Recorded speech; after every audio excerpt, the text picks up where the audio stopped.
देखिए बेटा, next exercise 5.4 हम पढ़ेंगे पोलर फॉर्म या modulus amplitude form of a complex number. तो किसी भी कॉम्प्लेक्स नंबर की हमें मॉडुलस एम्पलीट्यूड फॉर्म या पोलर फॉर्म के बारे में पढ़ना है। तो देखिए बेटा, let equal to a plus iota b हमने कोई कॉम्प्लेक्स नंबर मान लिया, इसकी हम मॉडुलस एम्पलीट्यूड फॉर्म कहें या पोलर फॉर्म की बात करते हैं। तो देखिए 2 डायमेंशंस के अंदर ये आपका मान लीजिए x एक्सिस हो गया बेटा, ये आपका y एक्सिस हो गया, और ये आपने कोई z पॉइंट मान लिया जो a प्लस आयोटा b को डिनोट करता है, लेकिन हमने इस पॉइंट के कोऑर्डिनेट a और b मान लिए बेटा। मतलब ये कॉम्प्लेक्स नंबर जो था इसको हमने प्लेन के अंदर इसके कोऑर्डिनेट जो थे a और b जो कोऑर्डिनेट थे वो मान लिए हमने बेटा, a और b। समझ में आ गई कैसे? ठीक है ना। तो इसका मतलब अब यहाँ से हम इस P पॉइंट से परपेंडिकुलर डालते हैं x एक्सिस और y एक्सिस के ऊपर। इसको अगर आपने P पॉइंट नाम दे दिया तो P से हमने x एक्सिस पे परपेंडिकुलर डाल दिया और P से आपने ये y एक्सिस पर परपेंडिकुलर डाल दिया। ठीक है बेटा। तो ये जो डिस्टेंस है आपकी, ये O, इसका M नाम दे दिया, ये A हो गई, और MP जो डिस्टेंस है वो कितनी होगी बेटा? B डिस्टेंस होगी। ठीक है। ये डिस्टेंस आपकी a हो गई, ये डिस्टेंस आपकी क्या हो गई? b हो गई। ये p पॉइंट के कोऑर्डिनेट आपने a मान रखे। अब o को अगर मैं p से ज्वाइन कर देता हूं बेटा, o को किससे ज्वाइन कर दिया? p से, तो एंगल आपका थीटा हो गया। तो यहाँ देखिए, आप पाइथागोरस थ्योरम का यदि यूज करते हैं तो OP की जो वैल्यू आएगी बेटा, वो आएगी OM का स्क्वायर प्लस MP का स्क्वायर और इसका भी।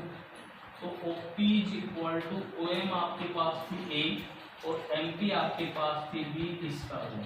ठीक है। इस OP को हम बोलते हैं बेटा R, इसको हम बोलते हैं मैग्नीट्यूड ऑफ Z।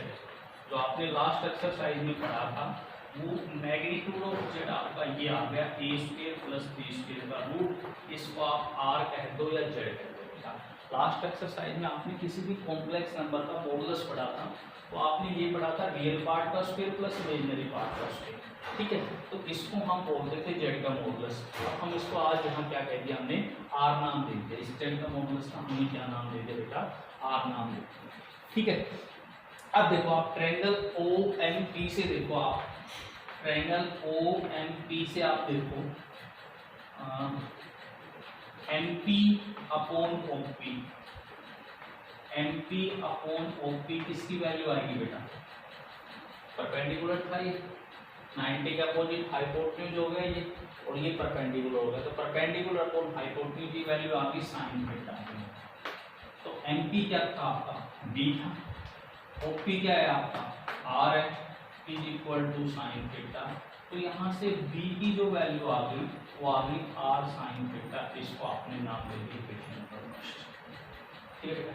इसी ट्रायंगल OMP के अंदर, OMP के अंदर OM upon OP, OM upon OP क्या बनेगा बेटा? cos थीटा बन जाएगा। OM बेस हो गया, OP आपका हाइपोटेन्यूज हो गया, बेस बटा हाइपोटेन्यूज cos थीटा हो गया। OM आपका A है, OP आपका R है, is equal to cos theta. तो A की वैल्यू आ गई R cos थीटा। ठीक है बेटा। अब आप वापस A और B की वैल्यू Z में पुट कर दो, तो Z जो आपका बन जाएगा वो Z बन जाएगा, A की वैल्यू आ रही थी R cos थीटा और प्लस आयोटा B की वैल्यू आ रही है R sin थीटा। यहाँ से R आप कॉमन ले लो, तो ये आपका बन जाएगा cos theta plus iota sin theta बन जाएगा।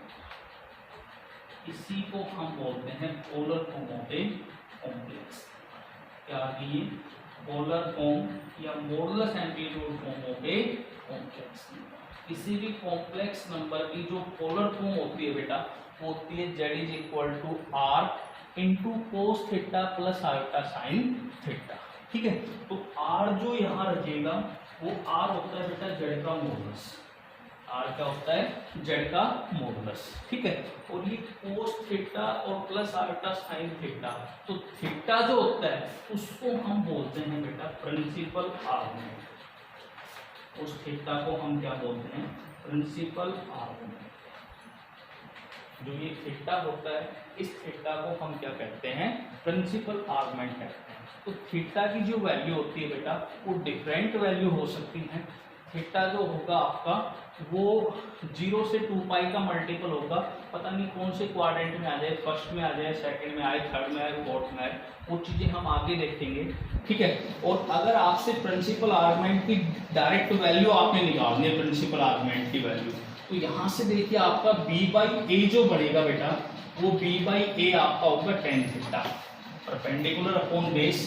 तो यहाँ से आप कह सकते हो बेटा कि b/a की जो वैल्यू आएगी वो tan थीटा आएगी, यानी प्रिंसिपल आर्गुमेंट की जो वैल्यू निकालेंगे वो हम imaginary of z upon real of z, imaginary of z upon real of z, इसकी वैल्यू लेंगे, वो tan थीटा के बराबर आ जाएगी। तो यहाँ से हम थीटा फाइंड आउट करेंगे, तो वो थीटा हमारा क्या कहलाएगा बेटा, प्रिंसिपल आर्गुमेंट कहलाएगा, ठीक है।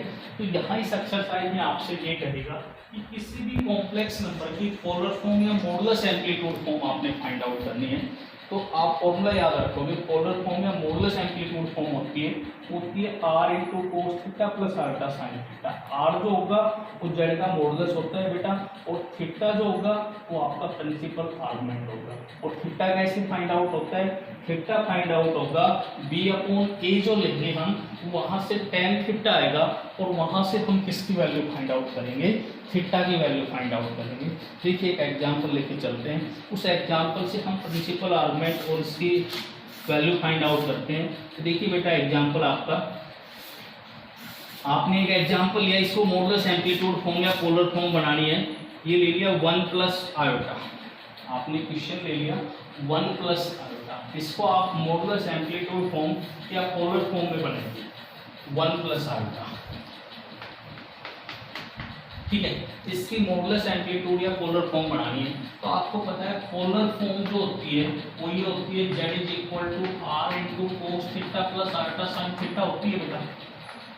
r होता है वो आपको पता है z का मॉडुलस होता है, तो यहाँ से z का मॉडुलस निकालो आप, रियल पार्ट का स्क्वायर प्लस इमेजिनरी पार्ट का स्क्वायर, और इसका इमेजिनरी मतलब आल्टा के आगे क्या आ रहा है, आल्टा के आगे 1 आ रहा है, तो ये 1 प्लस 1 आपका आ गया √2, तो r की वैल्यू आ गई √2। अब r की वैल्यू √2 आप इस इक्वेशन फर्स्ट में रख दो, कि आ गया z is equal to √2 cos theta plus iota sine theta, ठीक है। यहाँ r की वैल्यू पुट करके आपने √2। अब z क्या था आपका, z था 1 plus ultra is equal to multiply कर दी √2 cos theta plus ultra √2 sine theta. अब यहाँ से कंपेयर करो, रियल को इक्वेट करो, तो लेफ्ट साइड से रियल 1 आ गया और राइट साइड से रियल आ गया √2 कोस थीटा।